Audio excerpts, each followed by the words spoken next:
والسلام عليكم ورحمة الله وبركاته. اهلا بيكم النهارده في درس جديد على قناة يوسف شوب توتوريالز. في درس النهارده ان شاء الله هنشوف ازاي نطلع للقمر بحبل. تابع معايا الدرس.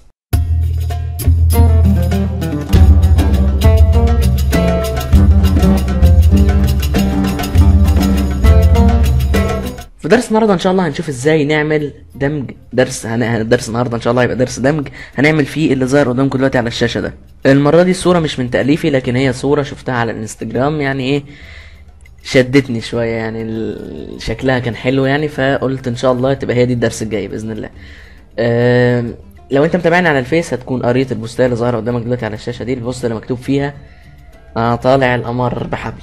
هي دي معنى البوستايه دي. طبعا الناس كلها فهمت ما شاء الله، يعني واضح ان انا مش شاطر في كتابه الالغاز، لكن الناس كلها الحمد لله فهمت وبسهوله كمان. تمام. اهي دي النتيجه النهائيه على الفوتوشوب. حبيت اعملها مربعه زي اللي هي في الانستجرام. دايما بحس ان شكل الصور دي بيبقى لايق ان هو يكون شكله مربع كده، تحس ان هو خلق للانستجرام يعني. هفتح نيو من الفايل هنا، تختار فايل نيو. هفتح صفحه جديده يعني بمقاس 720 في 720 وادوس اوكي. فايل الملحقات ان شاء الله اللي انت هتحمله من تحت في الديسكريبشن، هتلاقي فيه الحاجات اللي ظاهره قدامك دلوقتي على الشاشه دي، هتلاقي فيه الحاجات دي. دي الحاجات اللي احنا نستخدمها. عندك 2 قمر. انا عن نفسي مستخدمش ده لانه مبكسل شويه، فاستخدم ده. تمام. اول حاجه هعملها ان انا هسحب القمر في العمل الجديد بتاعي. هدوس كليكتين بس عشان احطه، لكن انا عايز اضيف شويه حاجات في قائمه الليارات هنا. ثواني بس اصغر الحجم بتاعهم شويه عشان يبقوا باينين. عايز اضيف فوقيهم من هنا من قائمه الادجستمنت اللي هي علامه النص دايره دي، عايز اضيف منها حاجه اسمها جريدينت ماب. جريدينت ماب دي بتروح حاطه جريدينت على ثواني بس عشان ما تبقاش ريفرس. اتاكد ان انت الالوان اللي عندك اسود وابيض، مش ابيض فوق واسود تحت، وحط منها الجريدينت ماب. هتلاقيه بيعمل لك جريدينت بيطبع بيه اللون على كل حاجه. هي كده الصوره بقت ابيض واسود، يعني مثلا لو اخترت اي جريدينت بلون تاني هتلاقي بص بقى بيطبع على الصوره، بيدي طابع الجريدينت اللي انت مستخدمه. يعني بص ده كده عامل كانه زي الرؤيه الحراريه الحلوه دي، في كده. فانا هعملها ابيض واسود عشان يبقى ابيض واسود. لو لقيته اعمله لك ريفرس او معكوسه كده، دوس على علامه الريفرس دي ان هو يعكس لك الالوان عشان تبقى كده. فكده انا بدل ما اتعب نفسي واقعد اظبط كل حاجه باللون الابيض واسود ابيض واسود، لا انا كده اقدر بسهوله ان انا اخلي كل حاجه ابيض واسود من غير ما اعمل اي حاجه. فديت اخليه لاير فوق خالص، وكل لايرات هحطها تحتيه. كفايه كلام كتير عشان انا كده ضيعت من وقت الدرس. هطلع دي فوق كده شويه، وهجيب بقيه الحاجات، بس الاول اخلي لون الخلفيه اسود. فهجيب اداه الجرد الالوان دي، اخليه لونها اسود، وانا مختار لون اسود. هنا تقدر تدوس الت زائد ديليت من الكيبورد. واجيب دلوقتي السحب اللي عندنا. هجيب الاول السحابه دي، لو تلاحظ بص اول ما هحطها الاقي لونها ابيض واسود عشان الجريدينت ماب اللي انا عاملها دي. هدوس كليك يمين عليها واختار فليب فيرتيكال، يعني اللي هو يعكسها لي من الفوق، يبقى يعني ارضها يبقى سماها زي ما بيقولوا يعني. وهنخلي المود بتاعها سكرين. احنا دلوقتي بنتعامل مع اللبني بتاع السما على انه ابيض، فهو هيتعامل معاه كده، بس محتاج اغمقها شويه. فهدوس من هنا من ايديت، اختار منها ادجستمنت، واختار منها كيرفز، او ادوس كنترول ام وهغمقها جدا زياده عن اللازم. كده تمام. وهدوس اوكي.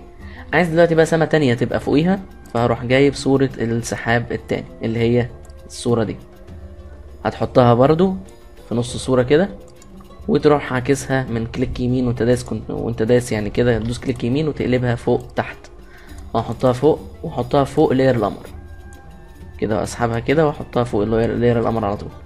وبرضو هعملها سكرين،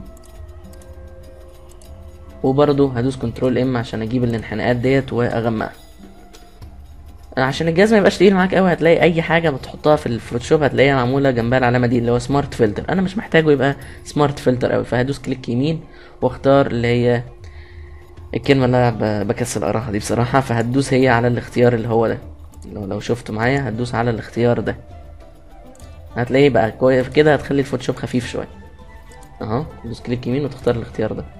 محتاج بقى اغمق الصوره دي شويه بتاعت السحاب اللي فوق دي لانها مبالغ فيها كده. هدوس كنترول ام واغمقها كده اوكي. محتاج بقى امسح من الجزء اللي تحت ده، انا عايز السحاب لحد النص بالظبط. فهروح دايس على علامه الماسك واجيب اداه التدريج او الجريدينت، اختار لون اسود شفاف اللي هو زي اهو اسود شفاف، بس تتاكد ان انت هنا مختار اللون الاسود وكده تمام. وامسح كده، هتلاقيه بيعمل لك اللي هو ايه، مسح يعني، تلاقيه بيمسحها لك خالص. هجيب دلوقتي بقى صورة زي ما انتوا شفتوا كده في التصميم الحقيقي، صورة الشجر اللي تحت، شجر ابيض وشجر اسود. هجيب دلوقتي اي صورة شجر، هي صورة واحدة طبعا، نحطها واسحبها برضو في الفوتوشوب. بعد ما تتحط لك هنا هتتأكد ان انت منزلها تحت كده شوية، وتدوس كليكتين عشان يتحط يعني. وهخلي المود بتاعها سكرين.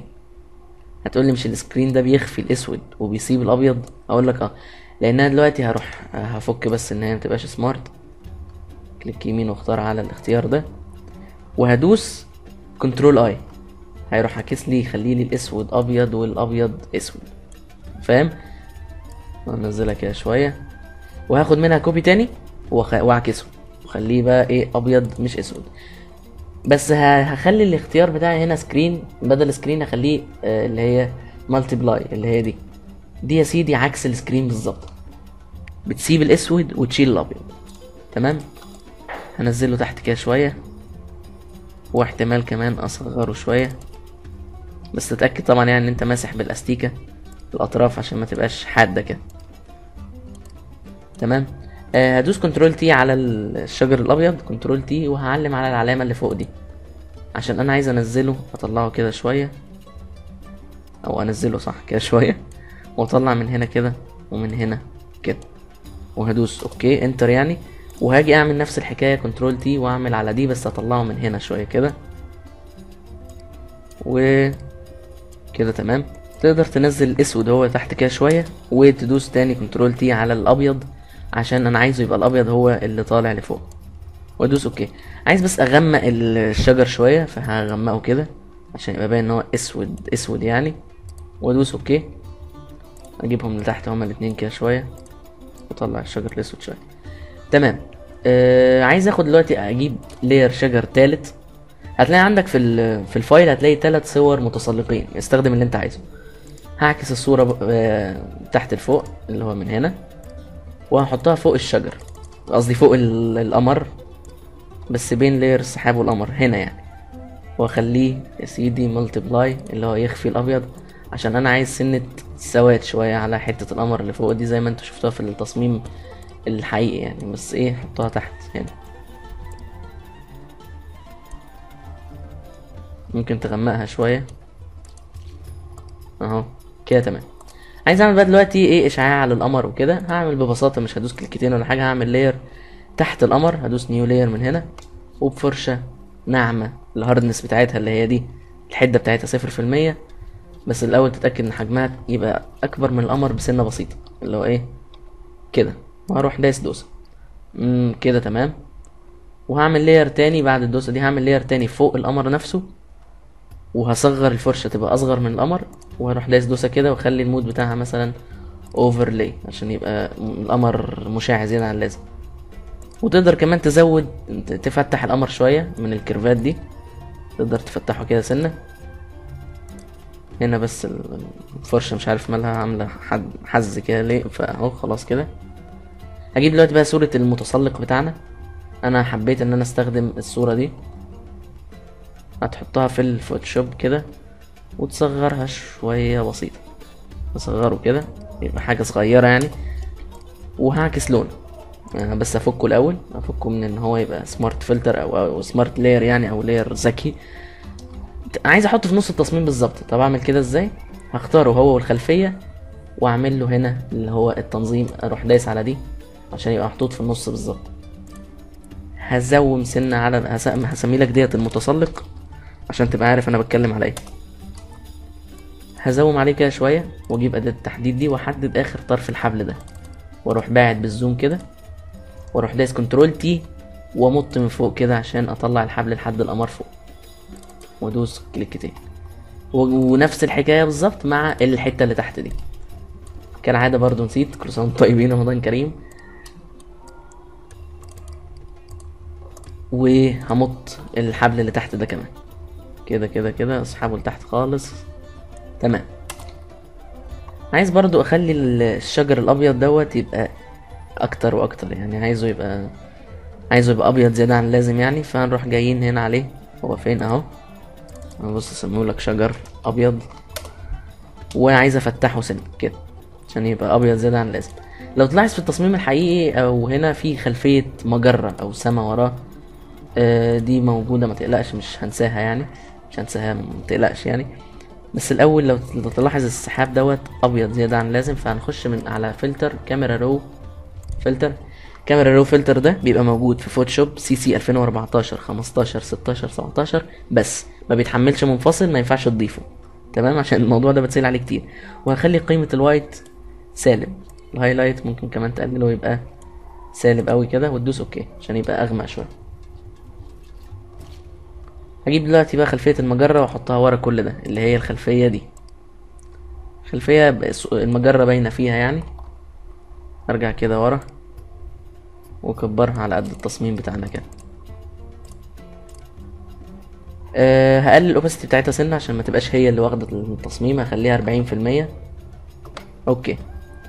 اي بقى حواف صوره زي الصوره دي كده، اي حواف لاي صوره اعمل لها ماسك من هنا وبجريدينت سودا، شففها عشان تبقى الصوره شفافه ما يبقاش فيها قواطع كده. وبالظبط نفس الموضوع كذلك لدي اللي هو صوره الشجر الابيض، برضو اعمل ماسك وبالجريدينت اسحب سحبه كده. انا دلوقتي خلصت التصميم، محتاج بس اخر حاجه اعملها خالص، وهي ان انا اضم كل ده. قبل ما اضم هضيف من قائمه الادجستمنت حاجه اسمها كيرفز اللي هي او الانحناءات، ومحتاج اضيف بقى لمسه البهتان اللي في التصميم الاصلي.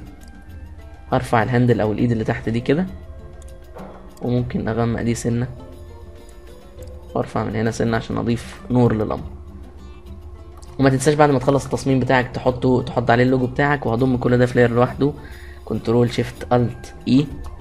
وكده يبقى درس النهارده خلص. اتمنى فعلا يكون عجبكم. لو عايز تشوف التصميم وهو مش ابيض واسود اهو بالالوان الحقيقيه، والله شكله حلو برضه.